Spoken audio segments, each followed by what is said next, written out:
Now at the Home Depot, save up to 35% off appliance special buys, like the Samsung stainless steel side-by-side refrigerator, just $9.98. You save $300. It's big enough to hold 25 bags of groceries. Unload those, and if that makes you thirsty, you'll really love the external ice maker and water dispenser. Today is the day for doing. Spring Black Friday savings now at the Home Depot. More saving, more doing. U.S. only while supplies last. See store for details. Valid through April 17th.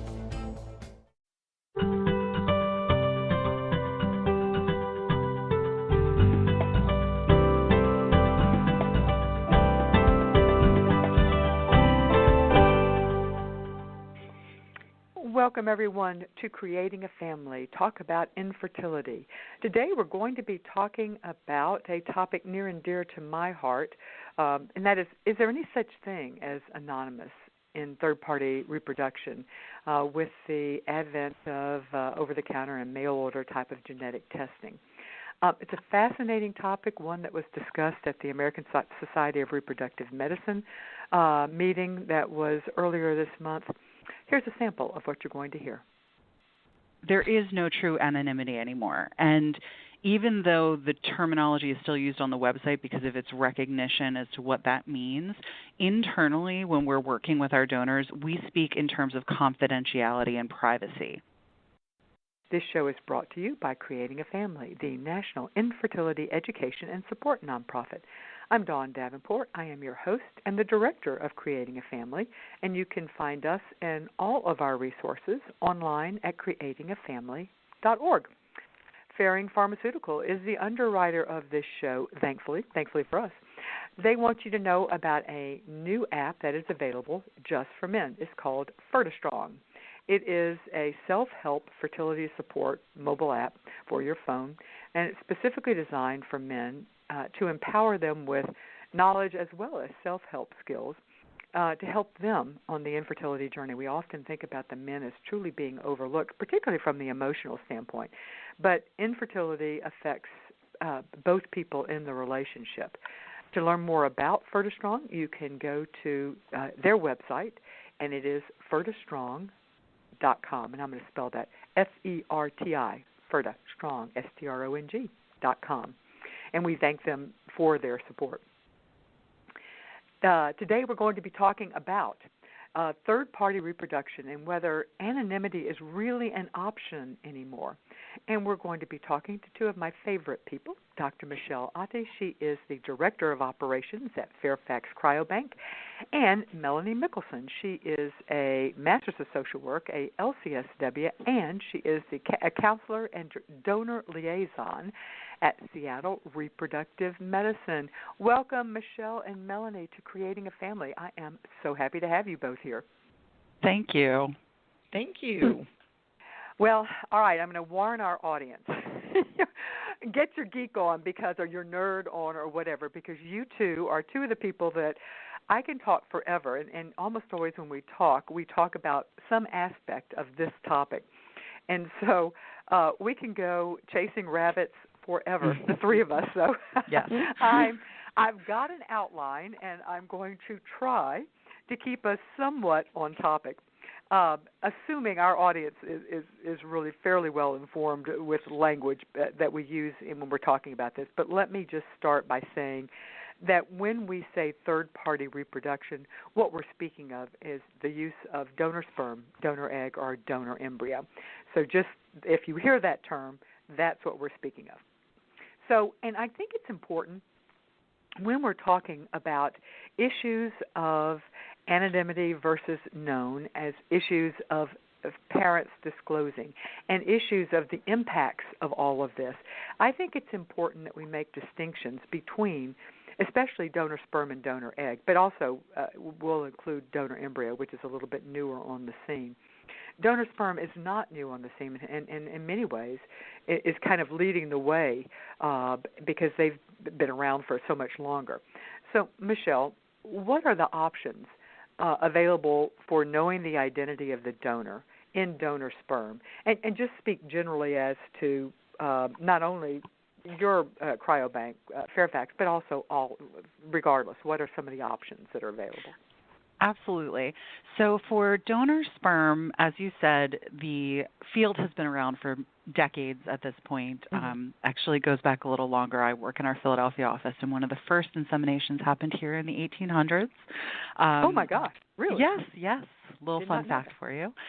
Yes. But in terms of Trivia what's night, available... come on. Yeah. In terms of what's available now for individuals who need to use donor sperm to achieve a pregnancy, they can purchase sperm from a cryobank that is either from a not willing to be known donor or a willing to be known donor. If not all, most cryobanks at this point now offer both or simply ID release donors. There are some cryobanks that started offering willing to be known donors upwards of 20 years ago, or possibly even more. And then there are some of the other cryobanks, such as California Cryobank, Fairfax Cryobank, Zytex, the bigger ones, including us, Fairfax, that incorporated the willing to be known donors within the past couple of decades. So basically, the people who need to use the donor sperm will look for donors and have the option of purchasing either willing to be known or not willing to be known. And I don't know if you want to get into this at all, Dawn, but there is also the option of using a known donor, and that obviously is a little bit different, where it's somebody that you know but are not sexually intimate with, and clearly you know them, but then the disclosure to your resulting child is really up to you as to how you shape that relationship. Yeah, and I'm glad you raised that. In fact, it's funny, in our support group, we're having a discussion right now about the pros and cons of using someone you know, and actually in this case it was a friend of the couple. I am glad you, and if it's relevant in our discussion later, bring it up. Sure. And we find that people are well, I don't know if they're more likely to disclose or not, actually, at that point. That's a good question. Yes, let's include that, because I would like to hear from you what we know about whether families who use a known donor are more likely to disclose. All right. So now we just talked about sperm donation. Melanie, let's talk about egg donation. What are the options for identity? Is it same? Can we break it up to same two general types, willing to be known and unwilling to be known? I think in general we can, yes. And as was mentioned earlier, really egg donation has not been around near as long. The first egg donation cycles occurred in the early 80s. So we are a little bit behind as far as of having been around for a long time. I think what can sometimes get confusing to people is the different labels that you might see when you're looking at an egg bank or an in-house egg clinic where they provide eggs. Sometimes it'll say anonymous, open ID, open identity, open disclosure, and that can happen with sperm banks as well. So the terminology in and of itself can be confusing to people. But basically, yes, I would say that there are still options in the world of donor egg to be open or closed or anonymous or non-anonymous. In Washington State, we have a slightly different law that says that any donor-conceived child, not their parents, but the child at age 18 or above, has the right to seek out two pieces of information, and that would be the donor's real name and how old they were at the time of their donation. However, the donor can choose to sign an affidavit of non-disclosure saying they do not want that information released. Therefore, only non-identifying information would be provided on the donor. And that applies to egg donors and sperm donors in Washington State. What we are seeing is that tends to be something that could be a trend in the future for other states to adopt this as well. But at this point, it just applies to Washington State. Okay. And it may or may not be a harbinger of things, regulatory shifts in the future. And correct. and from an embryo donation standpoint, it follows pretty much what you just mentioned with egg donation. Donating parents or the donating couple or person can choose to be identified or not. All right. Now, Dawn, can I just interject one additional point? Of course. Melanie brought up a good point that there are different terms. If you go to different cryobanks, clearly there are going to be different terms referring to the type of donor. For example, at Fairfax Cryobank, we label the donors as Fairfax Anonymous Donors or Fairfax ID Option. And the reason we chose ID Option is because it is the option of the recipient on how and when to disclose and if they want to provide that information to their child. But what I will say is, regardless of the names of the programs, I would highly recommend to anybody who's looking to use donor sperm that they do a little bit of research and read up on the specifics of the policies from each of the cryobanks. On any of the websites, they should be able to find information defining what those brand codes or terms or labels are, what those mean, and what the responsibilities are that come with those different types of donors. I would 100%. Yes, I would 100% agree. And so part of our counseling, when we counsel not only donors but also the intended parents, is that exact thing where I encourage them to make sure that they are understanding what those policies mean, what they don't mean. Right. And really, in this day and age, there is no true anonymity, right, as we will talk about. So even the use of anonymous is misleading, and right, that's where I try and lead people into talking about privacy, what is available, what is not available. And as you mentioned, that can often be confusing. And so that's a really important part of what we as mental health professionals do to help families understand what they're entering into and really have an educated way to approach it. Let's shift now to talking about who is using. And I think that's important because, let's just start with, in particular, donor sperm, although donor sperm, as far as an option for family building, has been around for a very long time. The population or the demographics of the people who are using donor sperm has truly shifted probably in the last maybe 10 or so years, or maybe even longer, I'm not sure. So, Michelle, who is predominantly seeking out donor sperm at this point? Sure. So historically, as you can imagine, this is not surprising at all, but historically it was traditionally heterosexual couples that were facing male infertility issues. And that is a population that we still serve today. They have gone from being the bulk of the business to a smaller percentage. Over time, I would say over the past 3 decades, we've seen a real shift. And I say we, even though I haven't been here for 3 decades, but I've seen the numbers. We've seen a real shift in the growth of the populations for both single women choosing to build their families on their own and also same-sex couples who are, moving forward with building their families. And I will say that the number of people who identify as being in same-sex couples or as single women building their families has continued to grow year to year.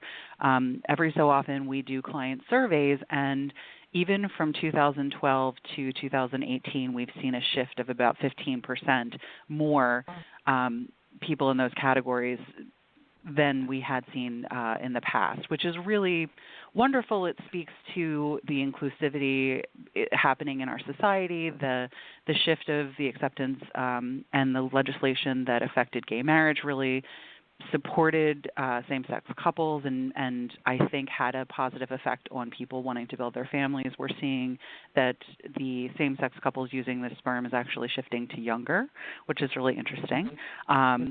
And so, as I said, we're really serving those three different populations, and hope to continue doing so. Michelle, just out of curiosity, it's what we are seeing too is with lesbian couples that it is shifting younger. But do you see that with single moms by choice? We still see that those tend to be in their late 30s or early 40s. Are you seeing a shift there? We're seeing similar things to what you just mentioned. I will say that the age range is definitely broader than it used to be. It used to be, late 30s, early 40s, but now we're seeing it as, into the early 30s as well. Okay, interesting. Okay. Yeah. All right. Now, donor egg is quite different. What is the population of people who are wanting to use donor egg for building their family, for creating their family? Melanie? Well, currently, estimates are that about 12% of donor eggs are now used in all IVF cycles. And so historically, of course, we have seen people with advanced maternal age that are needing donor eggs. We have seen people who perhaps have had cancer or other illnesses that need to use a donor egg at a younger age if they haven't been able to do fertility preservation to save their eggs. So the age ranges really, I've unfortunately seen young women maybe in their 20s that needed a donor egg due to a medical condition versus a stereotype where people always think it's women over 40 or over 42 only that are using donor eggs. So the other increase, of course, is same-sex male couples who need a donor egg to complete their family, as well as using a gestational carrier. So that has definitely been an increase in population as well with same-sex male couples. The other thing that I would just go back to that Michelle was mentioning is I have the good fortune to be able to see people who are also using donor sperm because in our clinic we also do a counseling session with people that are using donor sperm as well as donor egg to do a psychoeducational session with them. And I would agree with what you said, Michelle, that the population I'm seeing is definitely more same-sex female couples. And the age, I feel like, is getting younger and younger, as you mentioned, and an increase, too, in single moms by choice using donor sperm. Yeah, I think it's pretty much. Melanie, let me just go back to something. Your a stat that you used, 12% of all IVF cycles are utilizing donor egg. Is that what you were saying? Yes, that's the recent data. And so what that means is it's making it among the fastest growing of fertility treatments that are out there. I also, my personal opinion is, and women that I speak with confirm this, they sometimes feel they have been sold, quote, a bill of goods because they don't understand that the egg age happens a lot quicker sometimes than they've been told or informed or educated. And with all the news media and the celebrities that are definitely, welcome to have their own privacy, but when we see 45-year-olds and 47-year-olds in the media that are having twins and not disclosing that they're using donor eggs, it often leads to a false perception that women's childbearing years are a lot more extended than they actually are if they want to be able to use their own eggs. Yeah, I know. We're making progress, but we've got a ways to go. I do think we're making progress on this, but I don't deny that we've got a ways to go to get there. Yeah. Dawn, I have a question for Melanie. Sure. Melanie, I'm wondering if you are seeing an increase in the number of same-sex male couples who are coming in to use that are using donor egg with gestational carriers, because I have definitely seen an increase in the inquiries from male couples at family building events, over our email requests, things like that. Yes, I would confirm that is definitely true, Michelle. And we're starting to see even more now because we are having another change in our law in Washington State, where effective January of 2019, under our new Uniform Parentage Act, it is now legal to pay a gestational carrier in our state. Oh, good. So okay. that is another reason that I'm definitely seeing an increase in that. But I would say as a whole, even with ASRM, so finally ASRM has recognized there's an LGBTQ special interest group now through ASRM, and there's much more information and support that's available for same-sex couples, especially same-sex male couples, to create their families. And so I would for sure say that I have seen an increase in that. We're seeing it as well, of people coming into our community. And I haven't really checked ages, but for what it matters, I believe probably the ages would be going down just as they would be with lesbian couples, although I haven't seen the research on that, but I suspect that would be the case. Let me just summarize quickly with donor embryo. The primary people using donor embryo are those who have been unsuccessful using their own gametes in IVF. Some have been unsuccessful using a donor, usually donor egg at this point. But we also see people who, and I find this interesting, are choosing to use donor embryo when one of the couple would have to use a donor for either egg or sperm, and they are seeking equality in as far as genetic relations to the child. They feel like it would be better for neither to be genetically connected to the child rather than have one. So we see some of all of that as to but it's, most of the time. At least, and Melanie, I'd be curious to see what you're hearing, but mostly what we see, it is heterosexual couples who are choosing donor embryo. Are you seeing anything different?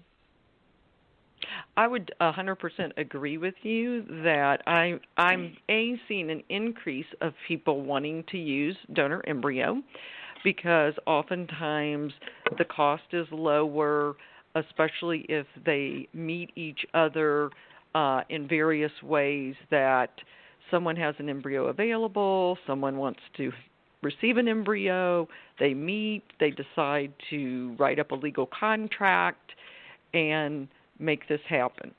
We have a small in-house embryo donation program, and as well as several agencies that we refer to if people are looking for something different than our program. The one thing I would say, though, is it's typically less expensive for people to do donor embryo, so sometimes they choose it because of that. And I agree that I am seeing an increase of people that if they're needing donor egg or donor sperm, they choose donor embryo instead because they feel like, as you mentioned, they feel the playing field is a little more equal, I guess, as far as gametes. And feeling like this is a better option for them rather than using donor egg or donor sperm. Yeah, exactly. Let me break for a moment and remind you that you are listening to Creating a Family. We are talking today about, is there really any such thing as anonymity anymore in third-party conception? This show, as well as all the resources provided by Creating a Family, could not and would not happen without the generous support of our partners who believe in our mission of providing accurate, unbiased information to the patient community. One such sponsor and one such partner is Fairfax Cryobank. Fairfax promises to limit the number of babies born from their donors. They care about this promise and care about keeping it and honoring it. Once you get pregnant, please don't forget to let them know when your baby is born. It helps them, it helps you, and ultimately it helps your child. It's their commitment to honoring promises such as this that sets Fairfax apart. All right, Melanie, you have done a deep dive. You actually spoke on this topic at the American Society of Reproductive Medicine conference, and audience, you're going to hear the three of us refer to that periodically, and we'll refer to it as ASRM.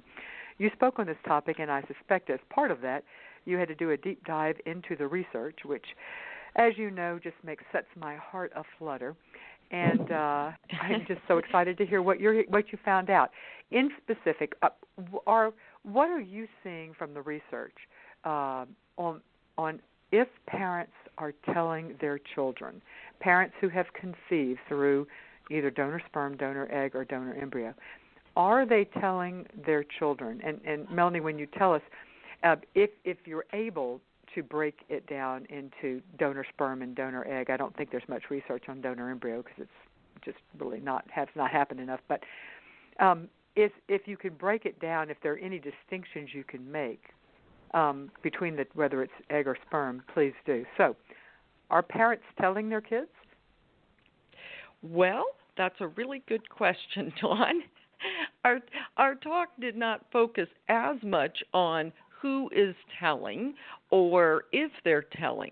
Our talk focused a lot on the fact that we're in a major transition time that really is going to occur with or without us, okay? And that gets back to the fact of DNA direct-to-consumer testing and how this is impacting people's decision-making. I think that is the most important thing, is that parents need to realize and donors need to realize that there is an accidental registry that's already occurring out there. Well, let me just stop you a second. Let me stop you because we're going to come to that and spend the last part of the show on that exact topic. I actually do know what some of the research we've interviewed. Susan Golenbach, and she's done so much. She's out of Cambridge, I believe. Maybe it's Oxford. Anyway, UK. And she's got a great book called Modern Families, which kind of summarizes some of her research. And I continue to follow. She's not the only one who's doing this research. What we are seeing, and I don't know the exact percentages, and if either you or Melanie know, we are. Last I checked, the majority of parents who use donor gametes to conceive are not telling their kids. Have either of you seen any specific percentages? I don't know a specific percentage for that. I think that really can only be true of people that are in heterosexual relationships. Yes. I don't think that could be true for same-sex couples. The sperm has to come from somewhere. No, you're exactly right. I should have said that, actually. Lesbian couples, or same-sex couples, because it would apply to same-sex couples, as well as single moms. The majority of them are telling their child for the very obvious reason that there's a gap there that's got to be filled, and so they are telling. And the other interesting thing that the research is supporting as well is that, and I've in a weird sort of way I view this as a step forward. People are now when heterosexual couples have been interviewed and asked about this at conception or birth or shortly thereafter, they say they are planning on telling their child. Yeah. However, when they do follow-up research, and the study I read, I believe, was when the child was 7, they had not told the child, or they had told the child that in something vague that would not necessarily be indicative of donor conception. Oftentimes it was we had to have help when we went to a doctor, that type of thing. Yes. And I know what you're talking about with that, Dawn. I would definitely agree to that. So what you're referencing is there's been some data where parents say they're going to disclose. That's what they say in the beginning. But when they do a follow-up, and I can't remember that study because I don't have that information here with me, but that indeed the percentage of people that said they were going to disclose did not match when they asked them again when the child was around 7 years of age, they had indeed not disclosed at that point, and so the percentage was lower. I do have some data and statistics. There was a fertility and sterility article in 2010, Milstead. This was in reference to sperm. And so 76% of, this is for donor. Okay. The study found 79 recipients of donor sperm found that 87% were searching for donor-conceived siblings. Okay, instead of the donor. And 73% found donor siblings and 18% actually found the donor. Okay, so there's some data on who's searching later on for that information. Mm-hmm. Scheib and Cushing found that, no surprise, the proportion of open identity sperm donor programs offered by banks increased the longer that the sperm bank had been around. We know that. As far as how many people actually are disclosing, I think it's hard to know at this point, because disclosure for intended parents is really a varying decision. Oftentimes they want to know information before they actually use a donor. So some people are the most interested in donor information before they pick a donor. And then some people are most interested after the birth of their child. They become more curious and they think more about these issues and how they might tell their child. And then some parents choose to ignore it completely and don't want to have to deal with this until it inadvertently might come out when their child's an adult. But as far as the actual data, I think it's hard to say right now. Yeah, the Goldenbach's got some specific stats, but it's safe to say that it is the majority or still. I will say anecdotally that we have seen a shift in, and I know this is not research, but still, in our support groups where people feel bad. If they know they should be telling. And so there is, and there used to be more pushback. It's no longer as acceptable in online forums and support groups to say you don't ever want to tell, where that used to be, it was acceptable. So if anything, that's showing a shift as to what, at least in attitudes, if not in actions. Okay, now we're going to come to the part that I've promised all along, and that is let's talk about the impact. And Melanie, you raised it when you said earlier that anonymity is no longer really an option. What did you mean by that?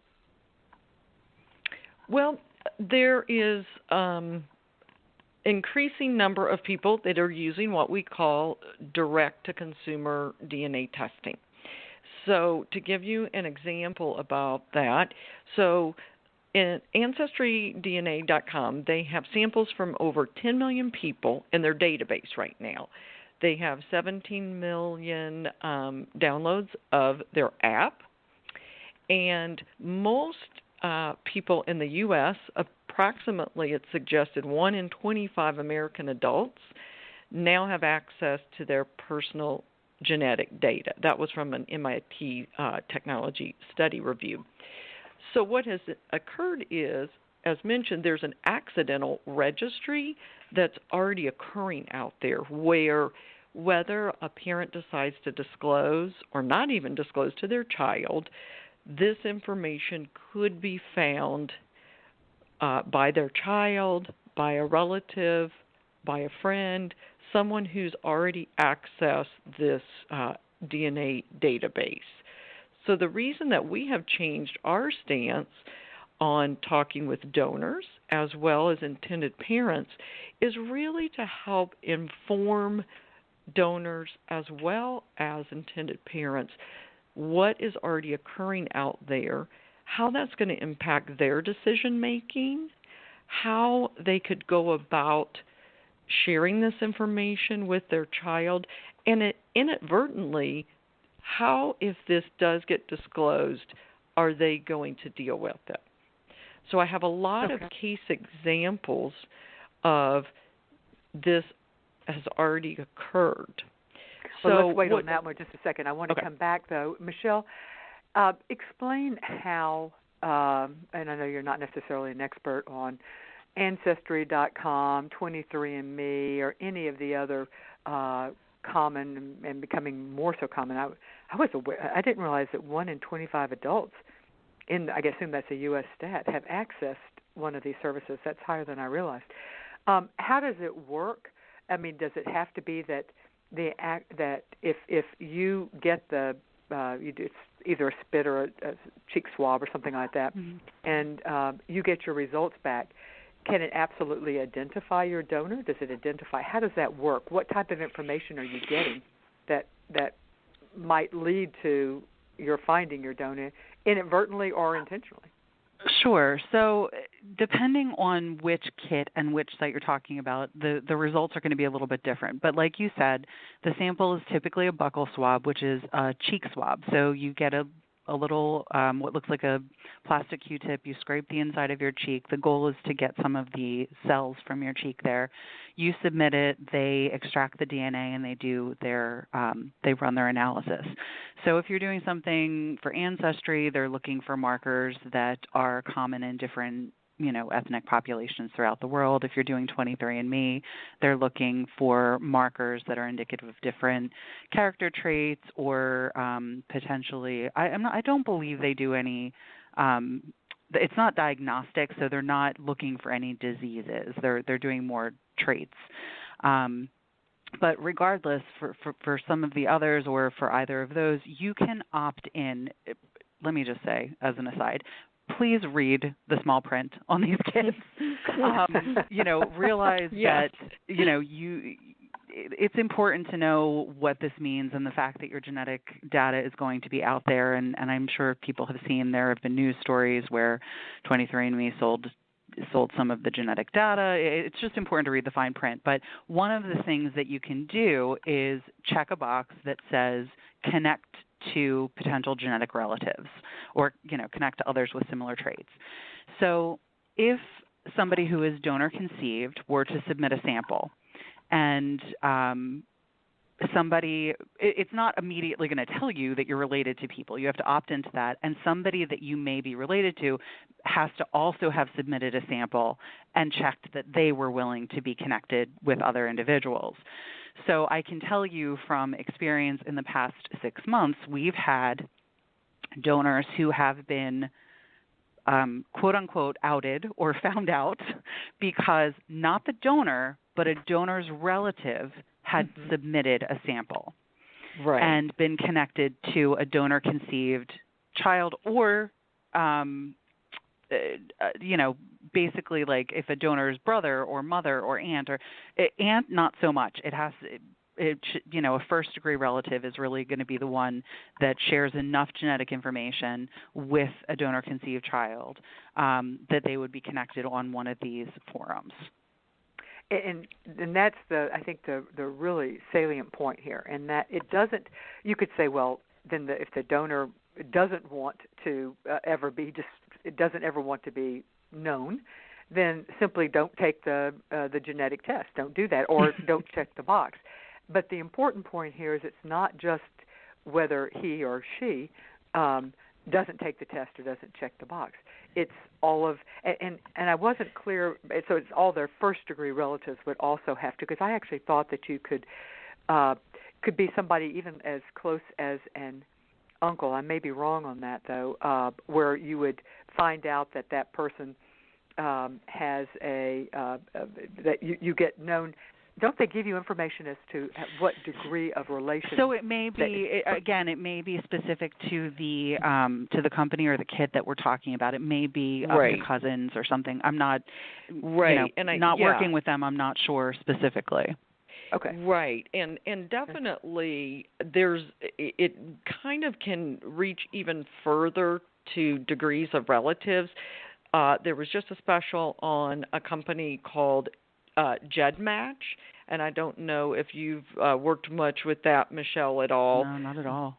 But there was actually a recent show on 60 Minutes, and that is where they were discussing GEDmatch and how sometimes if you want to get even further into your DNA tracking, then people will go on the GEDmatch, which is how they found the serial killers and the criminals that have all been in the media. And so I didn't realize that this is taking it one step further where you can take that information you already have, and GEDmatch is run by volunteers. You can purchase different levels of services where they will then go and research even further. So what we counsel people, okay, and especially our donors, is we say in light of recent advantages of genetic technology and commercial availability of the testing, we cannot guarantee donor anonymity. And we go as far as then we counsel and we say if you or a relative or an offspring pursue commercial testing for ancestry analysis or to find genetic relatives, anonymity can be lost, okay? And this possibility may be even greater as more enhanced testing becomes available in the years to come.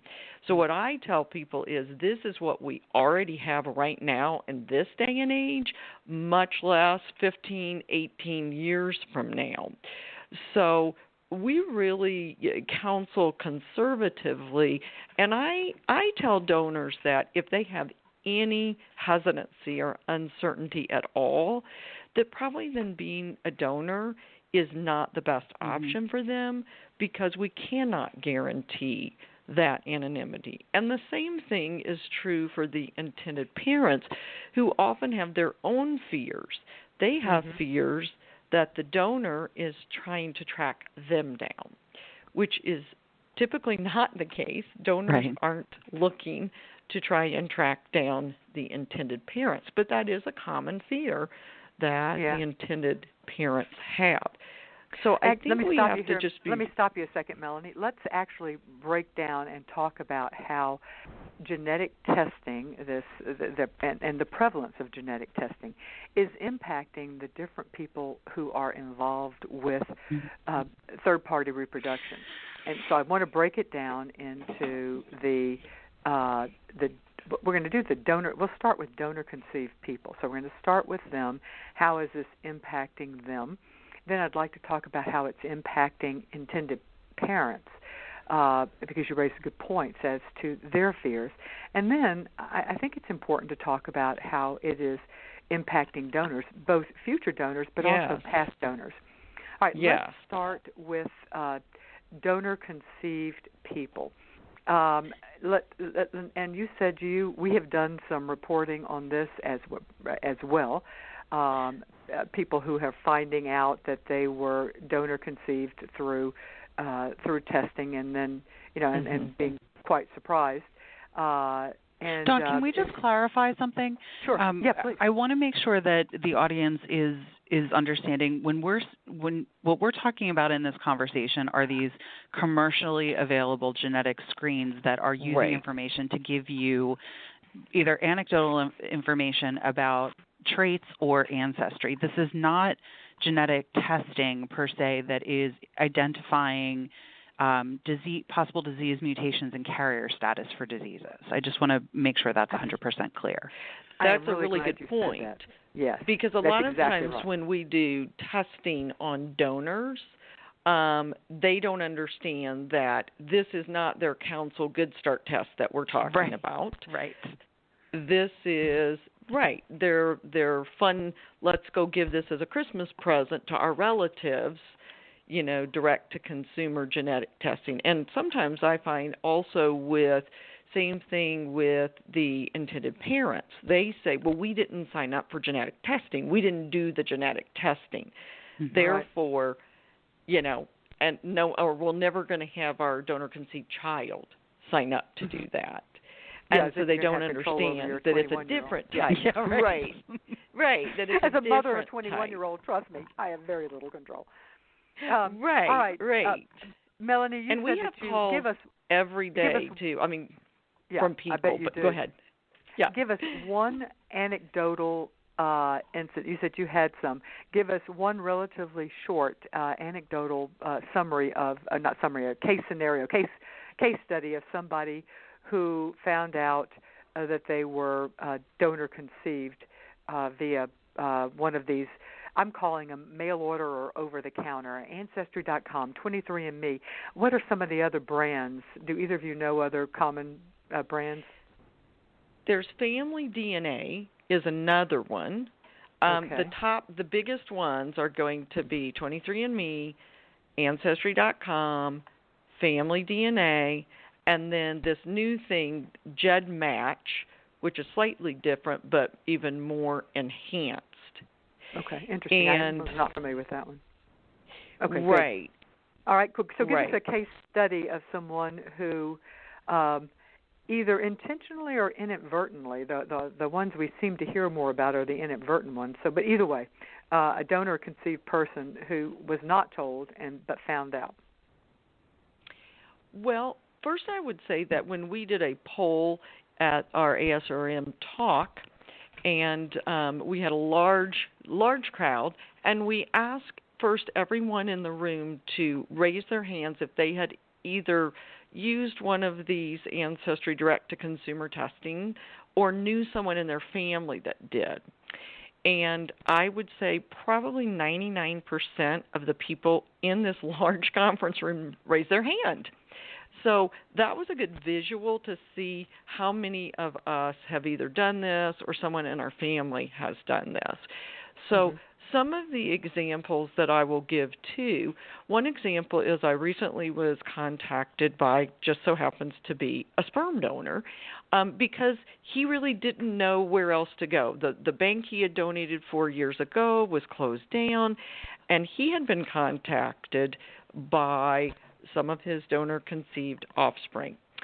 And he was a bit overwhelmed, obviously, with how do I handle this going forward? And I think that's one thing we need more of in the future is people and places we can refer to help when this inadvertent information comes out, okay?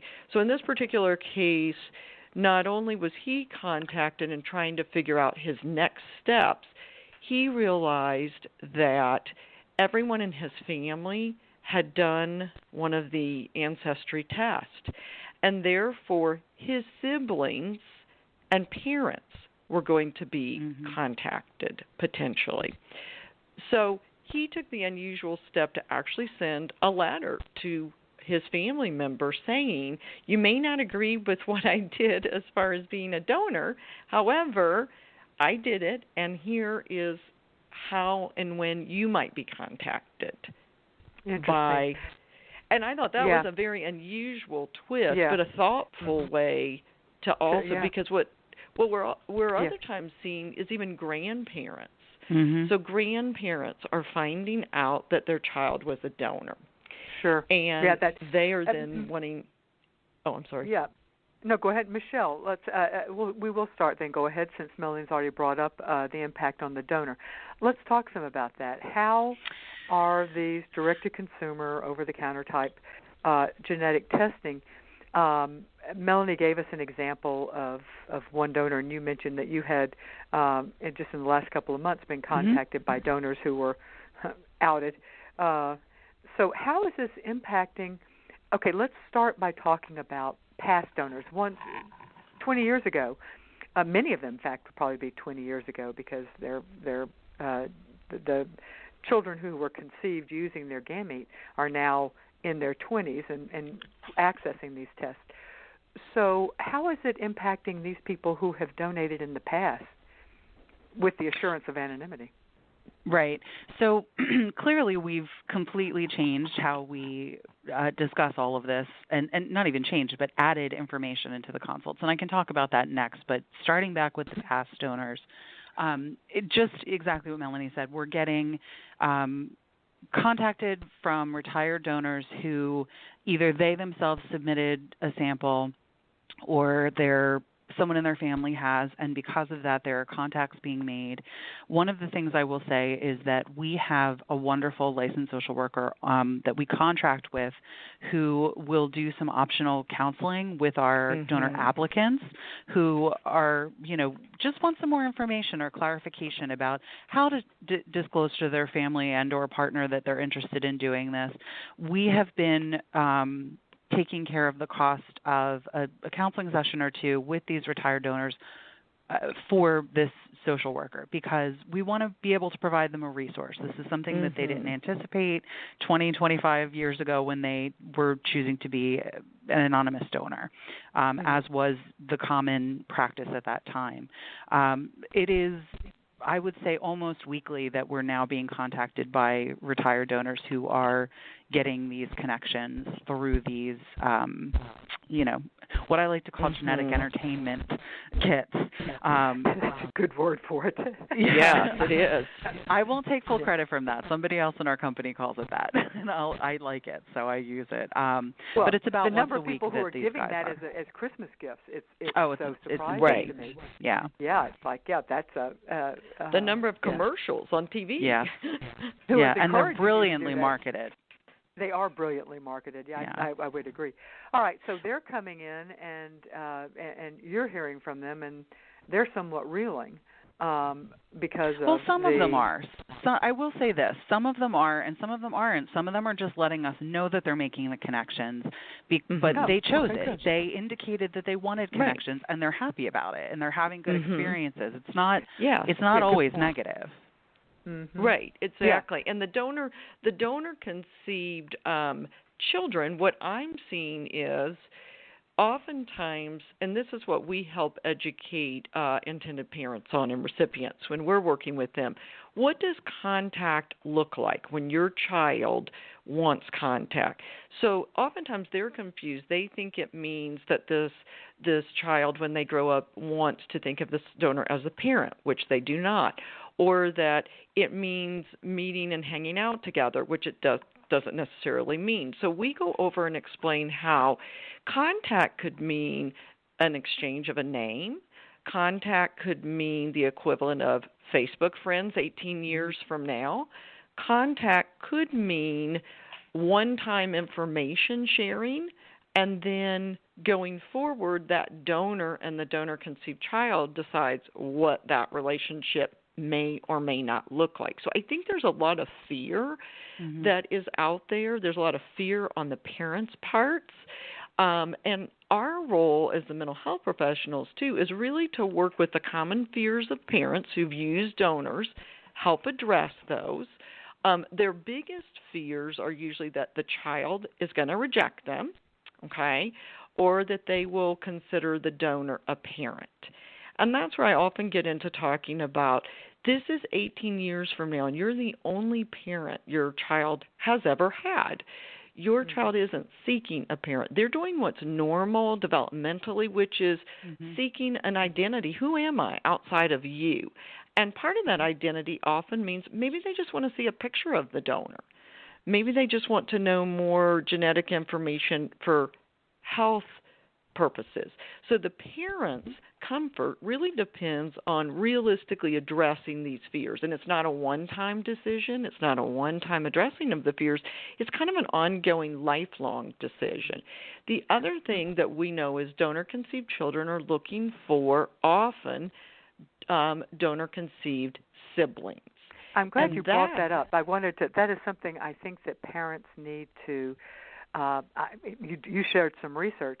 Michelle, what are, and Fairfax has a way actually with, and other sperm banks do as well, for families to connect with donor-conceived siblings. Are you finding the same thing, that oftentimes what donor-conceived people are looking, it as much so, and even perhaps more so, is information on their donor-conceived sibling versus the donor, in your case it would be himself?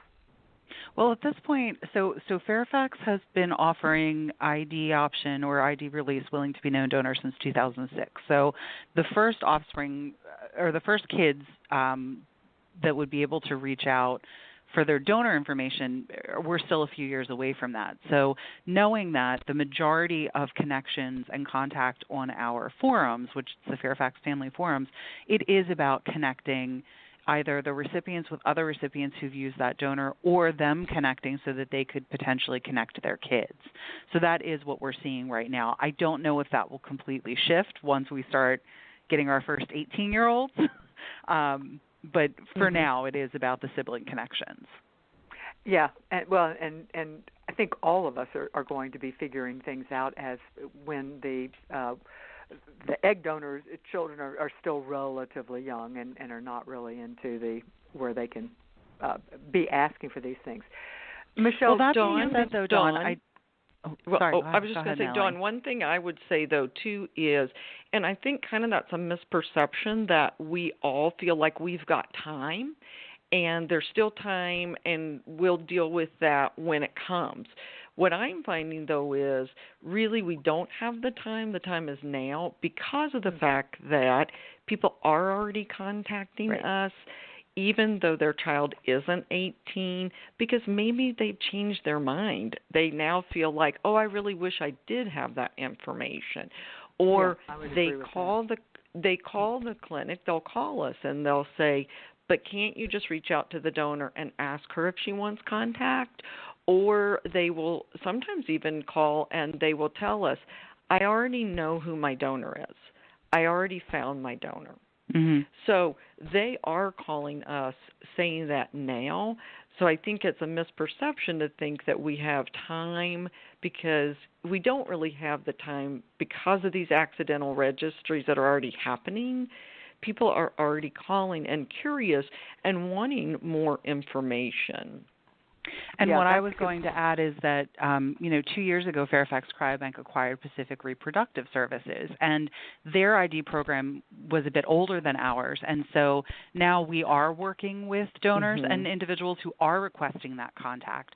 So when the donor conceived offspring, the kids 18 plus are contacting us for the donor's ID. It is about the donor. That's not about the siblings. Yeah, I think that's and I had alluded earlier to some. Let's talk about the impact on donor-conceived people who find out accidentally this way. Mm-hmm. We did a panel discussion of sperm donor-conceived. They were all adults in 20s and 30s. Who had found out that they had been conceived using donor sperm. None of them had found out through a DNA test. All had found out in adulthood through either a family member or through one of the parents. And almost, in fact, I could say universally, I think there were 4 of them on the show, and universally, what they felt was a feeling of betrayal. And 201 stressed that it was not the fact that they were donor conceived that bothered them. It was the fact that their parents had lied to them. And they played in their heads over and over again the times when somebody would say, oh, you look just like your dad, or the parent would even say that, or you're athletic just like your mom, or whatever. And also the feeling that other people knew and that they were on the outs. And we recently published a blog, and actually let me give the title of the blog so people can find it. The one thing you must know if you use donor sperm, egg, or embryo. And we detailed 2 cases. One was actually in biology class, just doing the Pundit Square. But the other one was a woman using Ancestry.com. Her father had recently passed away and had been very proud of the fact of his Sephardic Jewish ancestry, and as a gift to him, in a way to honor him, she was doing it to find out more information about that, and found out that she had none of these. There was no connection in her DNA that would link her there, which led her to figure out that she was donor conceived, and it was shocking to her. And disturbing to her, and she felt she did not talk about necessarily the feeling of betrayal, but she did talk about wishing that she had been able to have this conversation with her dad, who had since passed, and her mother was truly devastated by this. So anyway, I think it's fair to say that from a donor and these people were all not actively looking for information. They found it out accidentally. Michelle, you had implied that Melanie had said what they are counseling donors. How are you handling it now as an organization with current donors? Yeah, I think this is really important, and I think it's important to the recipients for them to know that we are being very transparent and honest and really working to inform the donors that, there is no true anonymity anymore. And even though the terminology is still used on the website because of its recognition as to what that means, internally when we're working with our donors, we speak in terms of confidentiality and privacy. If a donor is signing up to participate in the sperm bank program as an anonymous donor, what that means is that we as the cryobank are not going to release his identifying information. It does not at all guarantee anonymity. It doesn't necessarily even guarantee his private information isn't going to get out there if he or someone in his family does participate in one of these ancestry or genetic entertainment kits. And we do an interview / consultation with all of our donor applicants where we sit down and we discuss this at length and we answer questions for them.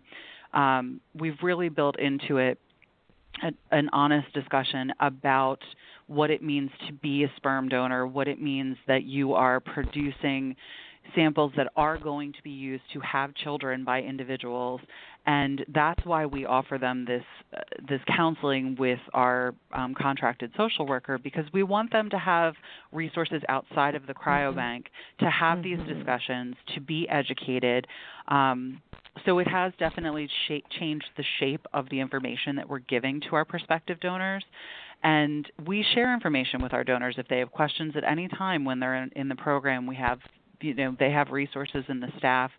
And then just to note, we really encourage them to be open and honest. It is ultimately their decision on who they disclose to that they are a sperm donor, but we do bring up the idea of disclosure of being a donor to the people in your life, whether it be family, friends, a romantic partner.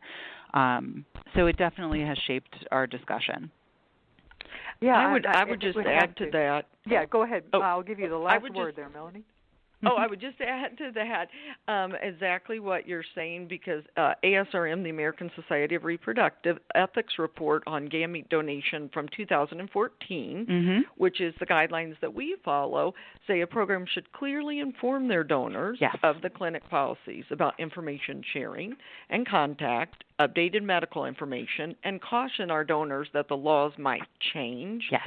And so that's exactly what you're referring to, where good practices help donors understand that, things can change now and in the future, and courts can change and laws can change. Right. Absolutely. And it's an emerging and growing field, and it's fascinating to me to see where we were 5 years ago, where we are now, and I'm really curious to know where we're going to be in 5 and 10 years. Let me pause now to remind you.